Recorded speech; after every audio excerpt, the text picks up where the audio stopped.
From the newsroom at news.com.au.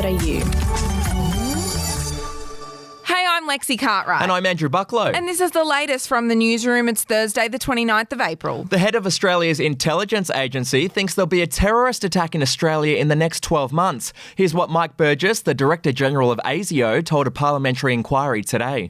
If you look at our current caseload, we still think that Sunni-based violent extremism is the major concern. However, given the growth that we've seen in nationalist and racist violent extremism, we anticipate there will be a terrorist attack in this country in the next 12 months, and it can come from either ideology, and therefore, for me, it doesn't really matter because they're both capable of actually conducting acts of violence, and that's where we focus. In other news, a 6-year-old boy will have his life support switched off after being critically injured in his bedroom in Queensland. Declan Lappington McDonald has been at the Queensland Children's Hospital since the incident at his family's Gold Coast home on Anzac Day, where he was found lifeless on the floor after playing with a toy. His mother Lauren has posted on Facebook that doctors advised her son was beyond recovery and that his life support was being withdrawn. A toy which was purchased from SeaWorld 4 days before the incident has reportedly been seized by police as the family urges them to launch a safety investigation. To politics now. Under fire, Queensland Coalition MP Andrew Laming hung up on an ABC radio host during a fiery interview. News.com.au yesterday revealed that Mr Laming had been diagnosed with ADHD, a condition he believes has contributed to his recent eccentric behaviour. But when talk turned to recent allegations, Mr Laming abused constituents online and took a photo of a woman's bottom without her consent, well, Mr Laming rapidly wrapped up the interview. Have a listen.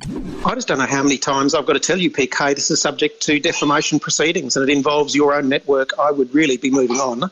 I've made it very clear to you what happened, and I'd suggest you pick a new topic or else you'll just make it more difficult for yourself. Are you threatening me?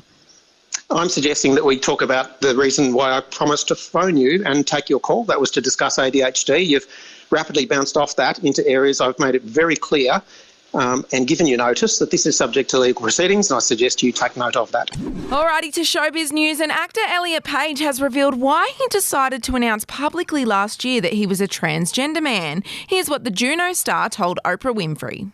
It felt important and selfish for myself and my own well-being and my mental health, and also with this platform I have, the privilege that I have, and knowing the pain and the difficulties and the struggles I faced in my life,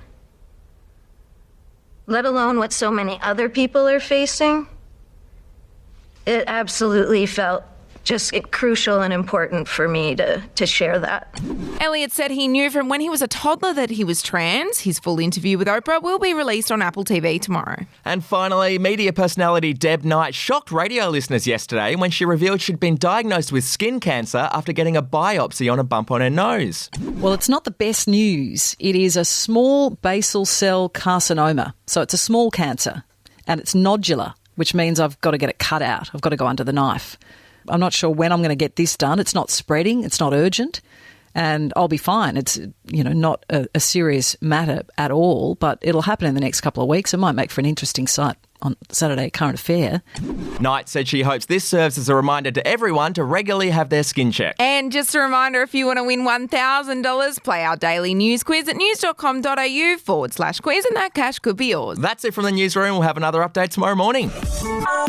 Your headlines from news.com.au.